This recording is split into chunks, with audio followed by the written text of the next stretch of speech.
It was a humid August afternoon in a modest neighborhood on the outskirts of Atlanta. 12-year-old Malik Johnson was sitting on the porch of his family's small brick house, tossing a worn basketball back and forth between his hands. The sun cast long shadows, and the cicadas' hum filled the air. Malik loved afternoons like this, quiet moments where the world seemed to pause.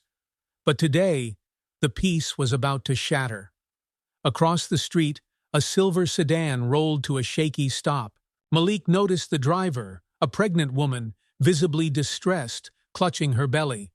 The car door flung open, and she stumbled out, gasping for air. Her face was pale, and beads of sweat dripped down her temple. "Help!" she called out, her voice strained. She clutched her abdomen with one hand and waved the other weakly toward Malik. Instinct kicked in. Malik jumped up and ran toward her. "Ma'am, are you okay?" he asked, his voice trembling slightly. The woman leaned against the car for support. I think the baby's coming early," she managed to say between shallow breaths. Malik's heart raced. He didn't have a phone.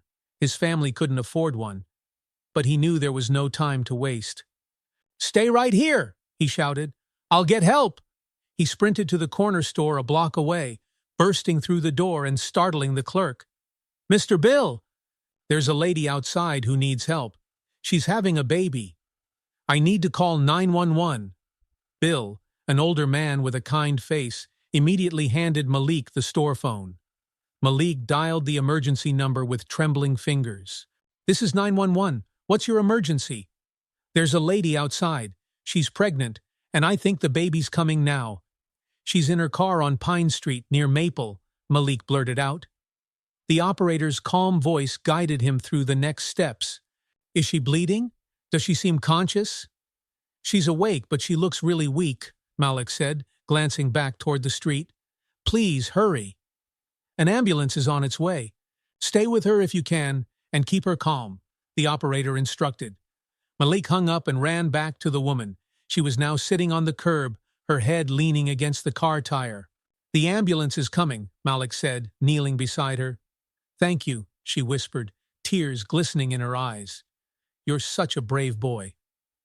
Malik stayed with her, holding her hand and speaking softly to keep her calm until the paramedics arrived.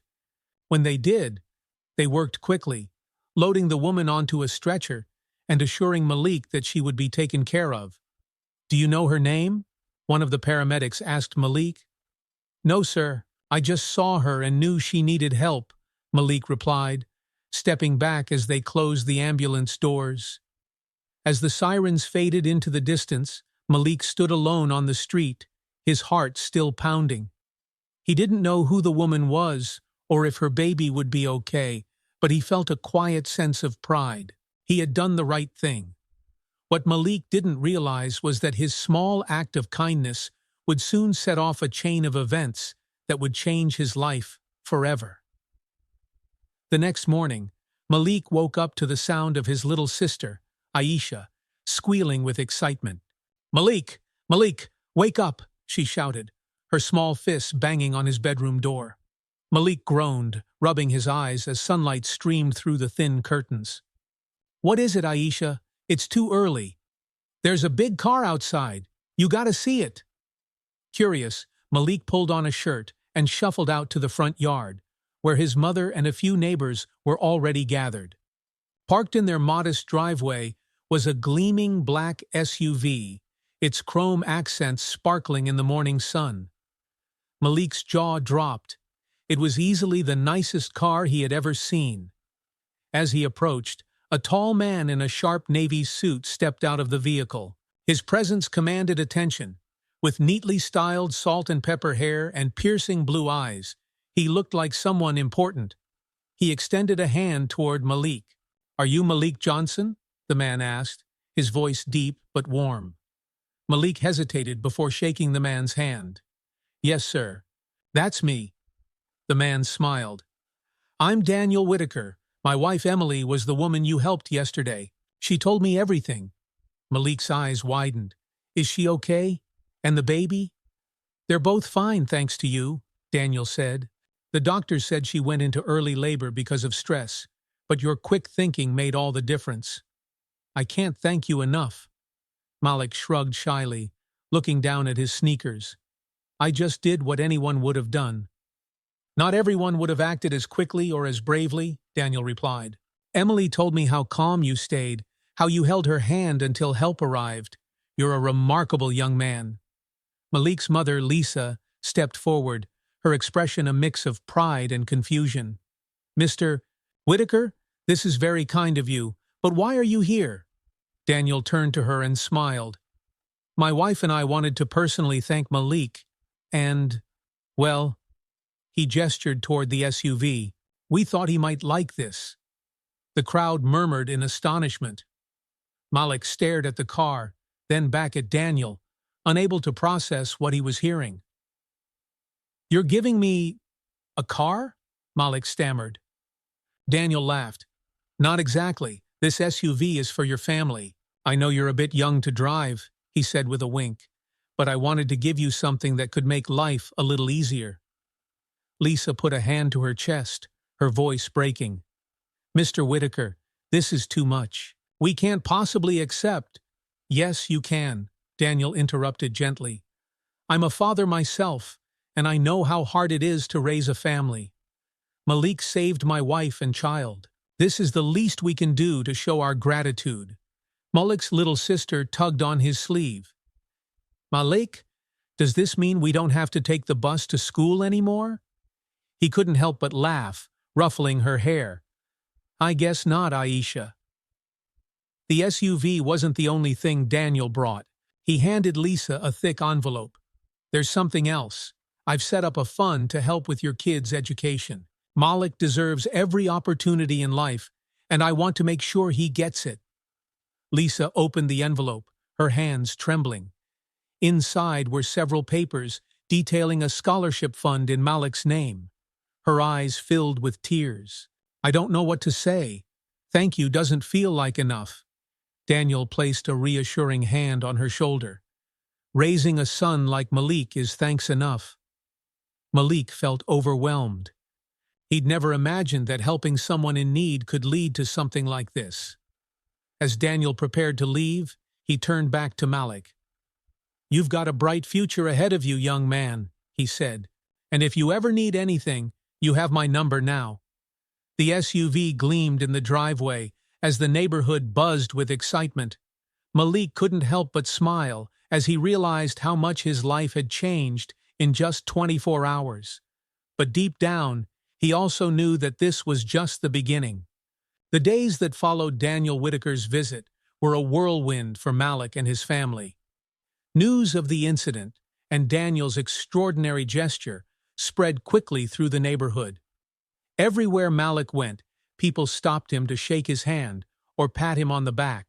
You're a real hero, kid, the older men on the block would say, while the kids whispered about the sleek black SUV parked outside his house. Malik tried to stay humble, but he couldn't help feeling a swell of pride when his mom gave him an extra tight hug each morning. Still, the attention brought new challenges. Malik wasn't used to being the center of everyone's admiration, and he started to feel the pressure to live up to the expectations people had of him. But what surprised him the most was when Daniel Whitaker called again, this time with an invitation. Malik, Daniel said over the phone, Emily and I would love for you and your family to visit our home this weekend. We want to properly thank you and show you how much we appreciate what you've done. Malik's mom hesitated when he told her. Malik, I don't know about this, she said. People like the Whitakers live in a whole different world. What if we don't fit in? Malik looked at her earnestly. Mom, it's just a visit, Mr. Whitaker's been nothing but kind to us. Besides, it's not every day you get invited to a house like theirs. After some convincing, Lisa agreed. On Saturday afternoon, the Johnson family piled into the shiny new SUV and drove to the Whitaker estate, a sprawling mansion nestled in the quiet hills on the outskirts of the city. As they pulled into the long tree-lined driveway, Malik couldn't believe his eyes. The house was enormous, with gleaming white columns and manicured lawns that stretched endlessly. A fountain bubbled in the center of a circular drive, and expensive cars were parked neatly along the side. "Are we at a palace?" Aisha whispered, her eyes wide. "It sure feels like it," Malik replied, feeling just as awestruck. Daniel and Emily greeted them warmly at the door. Emily, now looking much healthier, embraced Malik the moment she saw him. "It's so good to see you again," she said, her voice filled with emotion. "You saved my life, and my baby's life. I'll never forget that." "Just glad you're okay, ma'am," Malik said shyly. Emily led them inside, where the grandeur of the home left the Johnsons speechless. The marble floors gleamed under crystal chandeliers, and the walls were adorned with artwork that probably cost more than their entire house. "Come, let's sit," Daniel said, guiding them to a spacious living room where plush sofas surrounded a massive fireplace. "We want to get to know the family of the young man who means so much to us." Over the next hour, they talked and laughed. Emily shared stories about her pregnancy scare and how grateful she was for Malik's quick thinking. Lisa talked about raising her kids on a tight budget and the values she tried to instill in them. "I can see where Malik gets his character from," Daniel said, nodding toward Lisa. "You've done an incredible job." Toward the end of the visit, Daniel and Emily had a surprise for Malik. They led him to a room filled with bookshelves, computers, and gadgets that looked like they belonged in a futuristic lab. "This is for you," Daniel said, gesturing to the space. "For me?" Malik asked, stunned. "I call it your opportunity room," Daniel explained. "It's a place where you can study, learn, and dream big. I've filled it with resources to help you succeed. Computers, books, science kits, whatever you need to explore your interests." Malik ran his fingers along the edge of the sleek desk, unable to believe what he was seeing. "This is amazing. I don't even know how to thank you." "By using it," Daniel said with a smile. "You've got a bright mind, Malik. I want to make sure you have every chance to unlock your potential." As the family prepared to leave later that evening, Daniel pulled Malik aside. "One more thing," he said, handing him a small business card. "This is my personal number. If you ever need guidance, advice, or just someone to talk to, call me. My door is always open for you." Malik nodded, clutching the card tightly. "Thank you, Mr. Whitaker, for everything." As the Johnsons drove back home that night, Malik stared out the window, his mind racing. He felt like a door to a whole new world had opened, and he was standing on the threshold. "I don't know what's ahead," he thought to himself, "but I'm ready for it." The weeks after the Whitaker visit felt like a dream for Malik. The new SUV had become the talk of the neighborhood, and the kids at school looked at him differently now, not just as Malik, the quiet boy from Pine Street, but as the kid who'd saved a life and made a billionaire's family his allies. Despite the admiration, Malik tried to stay grounded. His mom's constant reminders helped. "Malik," she said one morning while folding laundry, "don't let all this attention change you. Be proud, but remember where you come from. Kindness is its own reward." "I know, Mom," Malik replied. "I'm still me." Still, the world seemed to be pulling him in new directions. One afternoon, while he was studying in the new opportunity room Daniel had set up for him at the Whitaker mansion, he heard the doorbell ring. Opening the door, he found Mr. Whitaker standing on the porch, holding a tablet and a file. "Malik," Daniel said with a smile, "do you have some time? I'd like to show you something." Malik nodded eagerly. "Sure, Mr. Whitaker. Come in." Daniel sat down at the dining table and opened the tablet. On the screen was a presentation titled, "Dream Big, The Path Forward." "I've been thinking about you, Malik," Daniel began. "You remind me of myself when I was your age. Curious, ambitious, but not sure where to start. I didn't come from wealth either. My parents were teachers, and every opportunity I got, I fought hard to earn. I see that same fire in you." Malik listened intently, his heart pounding. Daniel continued, I want to mentor you, Malik, to show you the ropes of the business world, introduce you to fields like technology, finance, or engineering, whatever sparks your interest. But this isn't just about making money, it's about building something meaningful. Malik was speechless. You really think I can do all that? Daniel placed a hand on his shoulder. I don't just think so. I know so. You have something rare, courage, and the willingness to act. Those are qualities you can't teach. The rest? I can help with that. They spent the next few hours talking about Malik's interests. Malik had always been fascinated by how things worked. He loved taking apart old radios or fixing his mom's broken appliances. When Daniel suggested exploring engineering, Malik's eyes lit up. Engineering sounds cool, Malik said. I like building stuff. Maybe one day I could even invent something that helps people. Then that's where we'll start, Daniel said, smiling. I'll set up some online courses for you, and if you're interested, we can visit some labs and universities. Before leaving, Daniel handed Malik a thick book titled The Innovator's Mindset. Start with this, he said. It's not just about learning skills, it's about how you think. And remember, the only limits are the ones you set for yourself. Back at school, Malik's life began to shift in subtle but profound ways.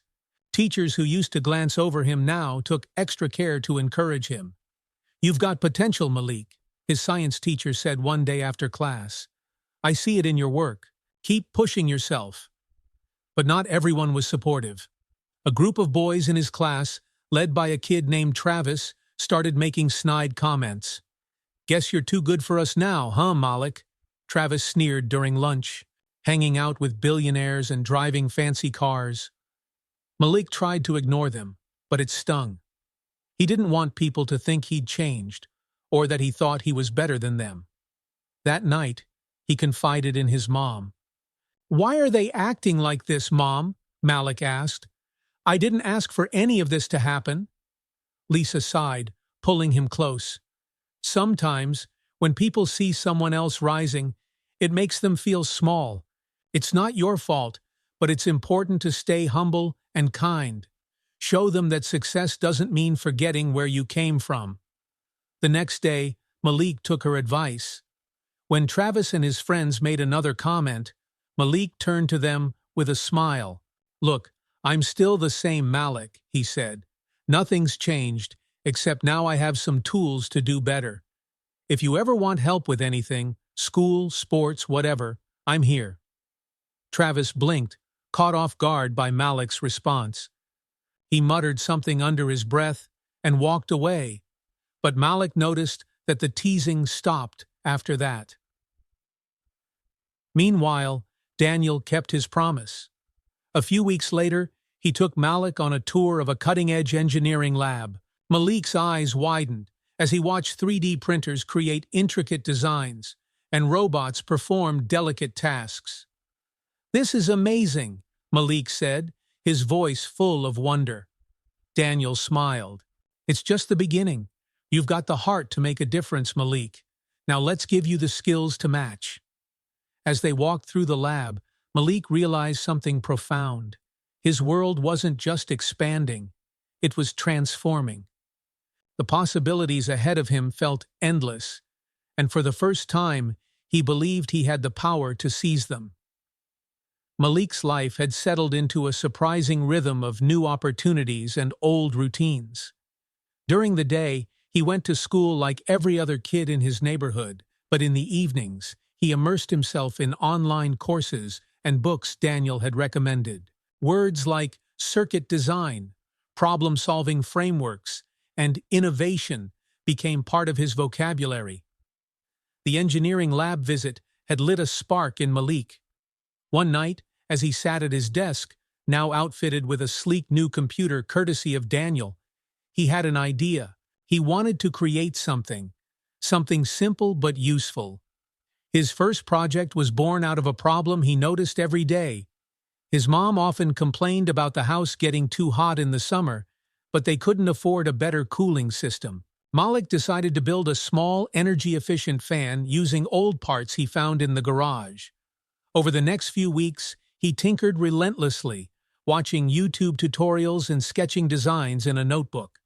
The first prototype didn't work, neither did the second. By the time he was on his fourth attempt, Malik was frustrated but determined. "You're spending a lot of time on that thing," Lisa said one evening, watching him tighten a screw on the motor. "It's gonna work, Mom," Malik said. "I can feel it." Aisha, ever curious, sat beside him. "Can I help?" Malik grinned. "Sure. Hold this wire while I connect it."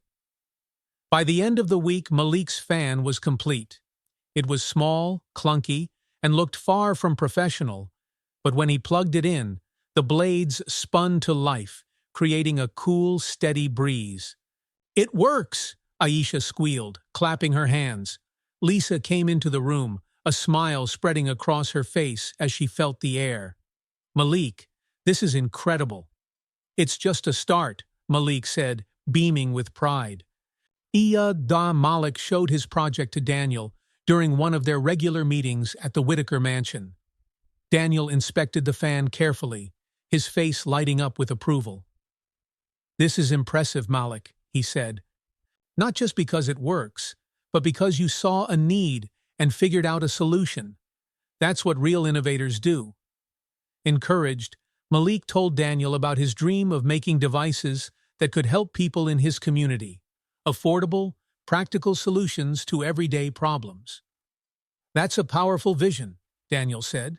"But remember, making an impact often means thinking on a larger scale. Have you ever considered entering a competition? It could give you exposure and resources to take your ideas further." Malik hesitated. "A competition? Like against other kids? I don't know, Mr. Whitaker. What if I'm not good enough?" Daniel leaned forward, his expression serious. "Malik, the only way to grow is to challenge yourself. You've got the talent. All you need is the confidence to try." After some thought, Malik agreed. Daniel helped him find a youth engineering competition focused on innovative designs to solve real-world problems. The deadline was tight, just 6 weeks away, but Malik decided to enter with a more polished version of his fan. The next month was a blur of activity. Malik worked tirelessly, improving his design and testing new materials. Daniel connected him with a mentor, a retired engineer named Mr. Carter, who guided him through the more technical aspects of his project. "Every invention is just a series of failures leading to success," Mr. Carter said during one of their sessions. "Don't get discouraged by mistakes. They're part of the process." True to those words, Malik encountered plenty of setbacks. The fan overheated during one test, and another version wouldn't start at all. But each failure taught him something new. Slowly but surely, his design improved. The day of the competition arrived, held at a large auditorium in downtown Atlanta. Malik had never been anywhere so grand, and the sight of kids from all over the state with their polished projects made his stomach churn. "Relax, Malik," Daniel said, placing a reassuring hand on his shoulder. "You've got this." Malik's booth was modest compared to some of the flashy displays around him, but he focused on presenting his project with honesty and passion. When the judges stopped by, he explained how his fan worked and why he had built it.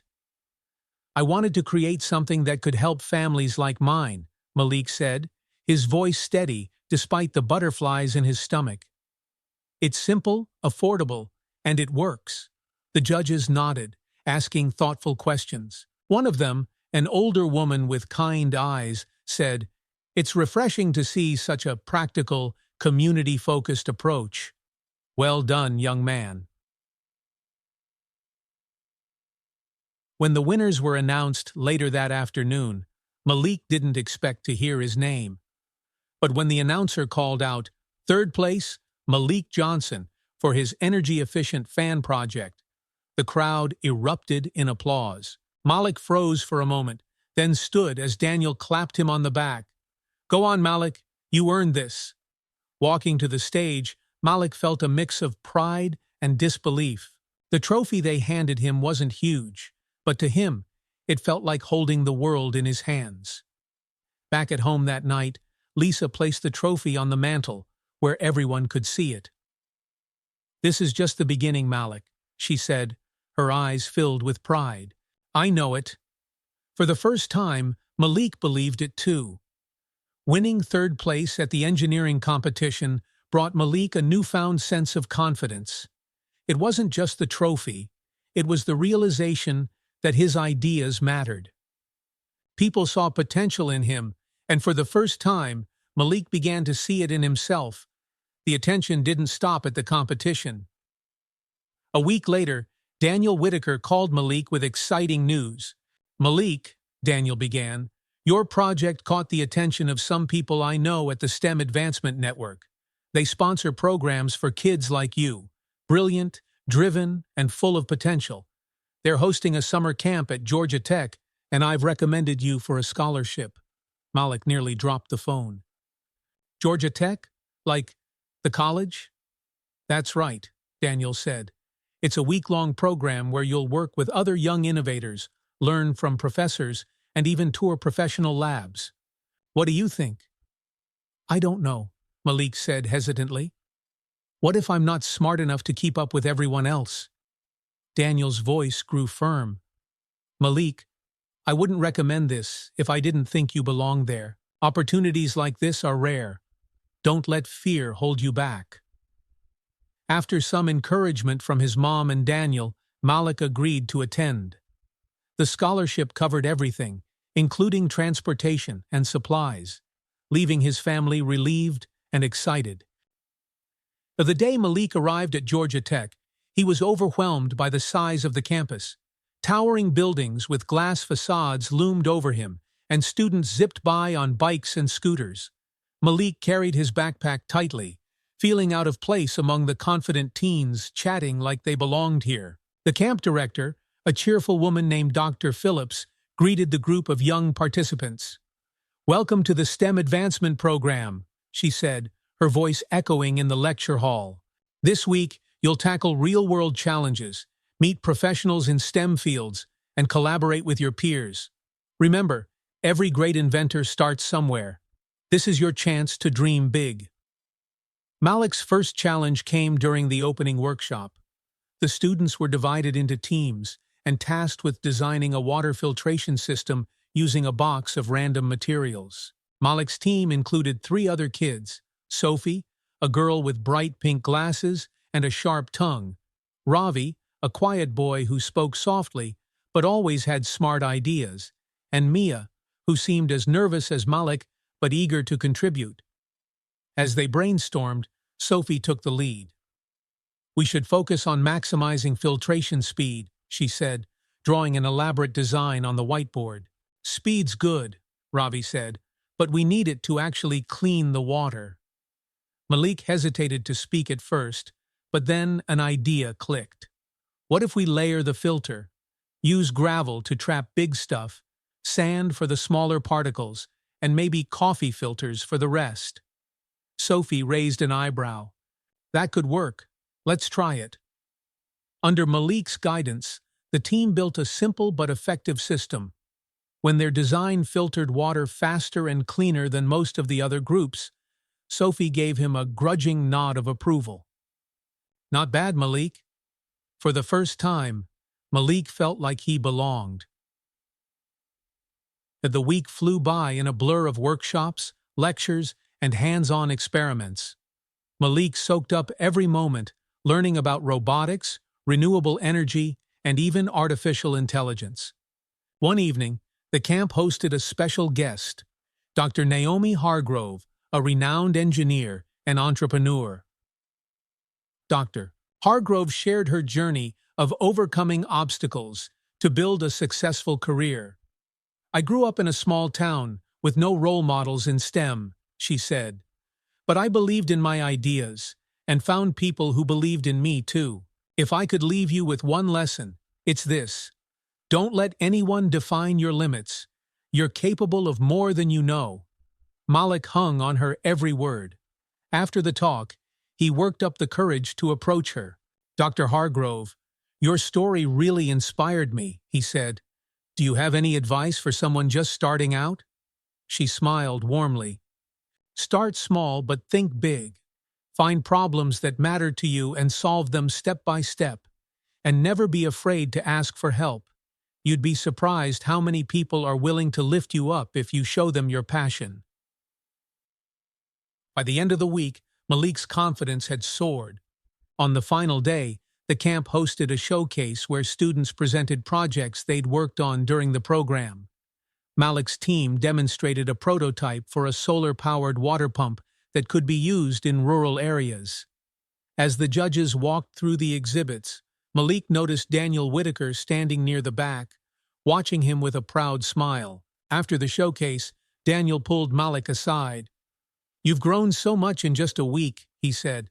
"I can see it in the way you carry yourself." Malik smiled sheepishly. "It's been amazing. I've learned so much, and I think I finally know what I want to do: help people through engineering." Daniel nodded. "Then keep pushing yourself, Malik. Keep dreaming big. And remember, I'll always be here to support you." As Malik rode home that evening, staring out the window at the city lights, he felt a deep sense of purpose. For the first time, he wasn't just imagining a brighter future, he was building it. Returning home from Georgia Tech felt like stepping into a new chapter of Malik's life. The experience had lit a fire in him, and now everything seemed possible. His mind buzzed with ideas, blueprints for devices that could help his community, ways to improve his fan design, and even dreams of starting his own company one day. But as the initial excitement settled, Malik realized the journey ahead wouldn't be easy. His newfound confidence was soon tested by the skepticism of others. At school, a group of classmates cornered him near his locker. Among them was Travis, the boy who had teased Malik after Daniel's gift of the SUV. "So, you're an engineer now?" Travis sneered. "Guess that week at Fancy Camp made you some kind of genius." Malik ignored him, shoving his books into his backpack. "Hey, I'm talking to you," Travis said, stepping closer. "What's the plan, huh? Build a rocket and leave the rest of us behind?" Malik turned to face him. "I'm just trying to do something meaningful. If you don't get it, that's on you." Travis's smirk faltered. "Whatever," he muttered, walking away. Though Malik brushed it off, the encounter stayed with him. It reminded him of how fragile confidence could be. For every person who believed in him, there would always be others waiting to tear him down. Chatoam. At home, Malik found solace in his projects. One evening, as he tinkered with a new prototype for a solar-powered cooling fan, his mom sat down beside him. "You've been awfully quiet since you got back," Lisa said, her voice gentle. "Is everything okay?" Malik sighed. "It's just, people don't believe I can actually do something with all this. They think I'm just some kid who got lucky." Lisa put a hand on his shoulder. "Malik, listen to me. People will always have opinions, but their doubts don't define you. What matters is what you believe, and I know you're capable of great things." Her words gave him the boost he needed. Malik decided to channel his frustration into action. The next day, Malik called Daniel Whitaker. "Mr. Whitaker, I've been thinking," Malik said. "I want to start something that shows people I'm serious about making a difference." Daniel sounded intrigued. "What do you have in mind?" "I want to organize a workshop in my neighborhood," Malik explained, "for kids like me who don't think they can do big things. I want to teach them about engineering and show them they have potential too." Daniel was silent for a moment, then said, "That's an incredible idea, Malik. Let's make it happen." With Daniel's help, Malik secured a venue, a community center near his school, and gathered materials for the workshop. Word spread quickly, and soon kids from the neighborhood began signing up. On the day of the workshop, Malik stood nervously at the front of the room. The community center buzzed with activity as nearly 20 kids, ranging from 8 to 15 years old, gathered around tables piled high with supplies. Malik glanced at Daniel, who gave him a reassuring nod from the back of the room. "Hi, everyone," Malik began, his voice shaking slightly. "My name's Malik, and today I want to show you how fun and exciting engineering can be. You don't need fancy tools or a lot of money, just curiosity and a willingness to learn." As the workshop got underway, Malik led the kids through simple projects, building small circuits, designing wind-powered cars, and constructing basic water filters.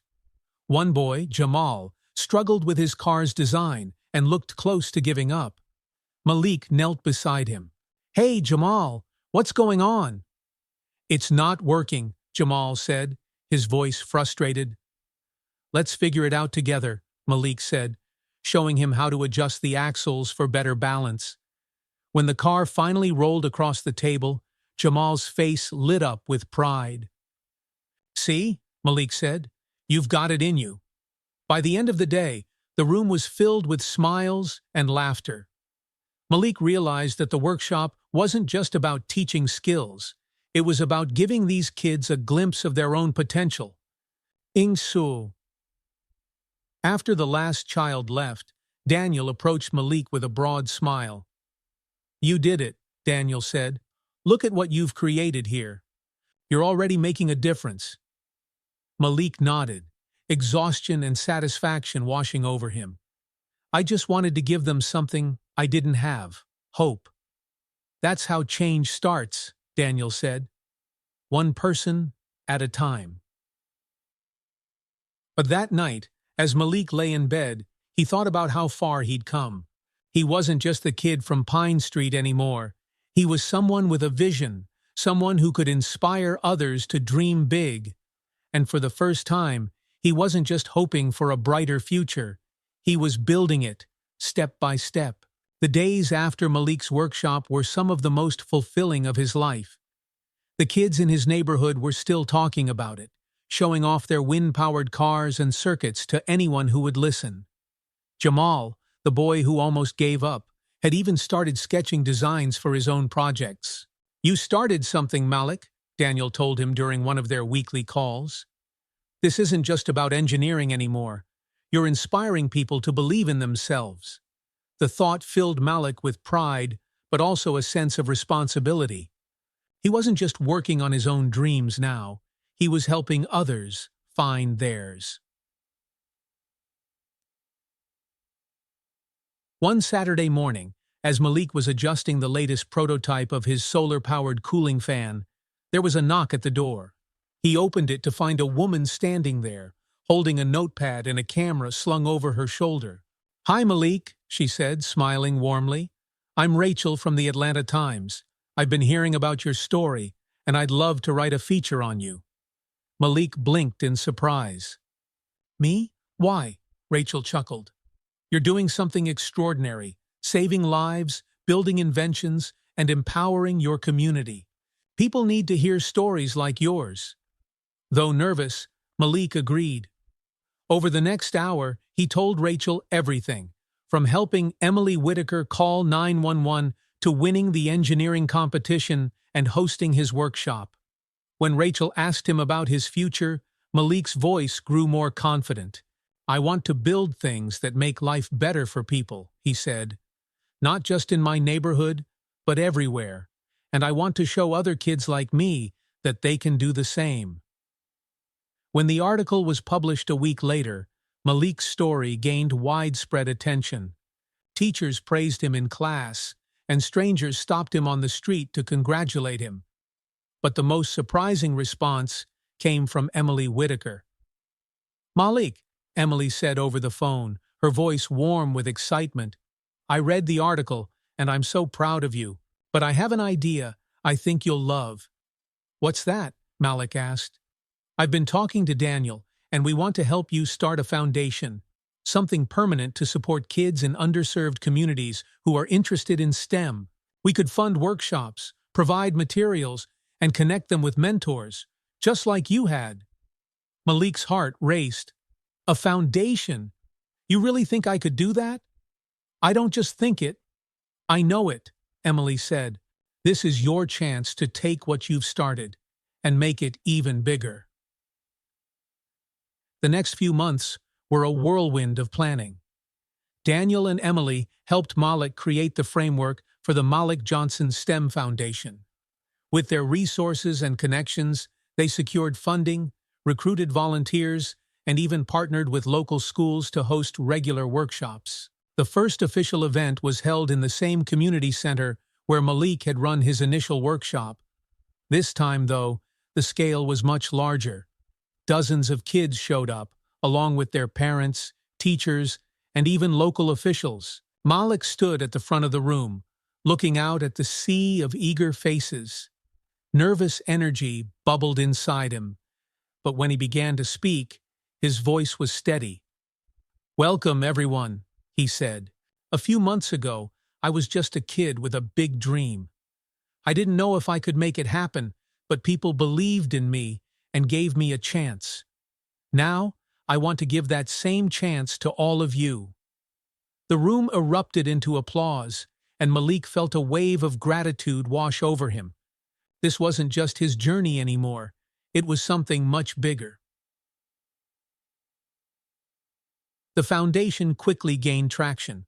Over the next year, it expanded to other neighborhoods, hosting regular workshops and even providing scholarships for kids interested in pursuing STEM careers. Malik became a local celebrity, but he stayed humble, always reminding people that his success started with a simple act of kindness. One evening, as Malik sat on the porch with his mom, she looked at him with a mixture of pride and awe. "You've come so far, Malik," Lisa said, her voice soft. "Do you ever stop and think about how it all started?" Malik smiled, gazing at the stars. "Sometimes. It's crazy to think that helping one person could lead to all this. But I'm glad it did." Lisa reached over and took his hand. "You've got a good heart, Malik. That's what makes everything you're doing so special." The Whitakers continued to support Malik every step of the way. Daniel became a mentor and a close friend, while Emily often attended events and cheered him on from the sidelines.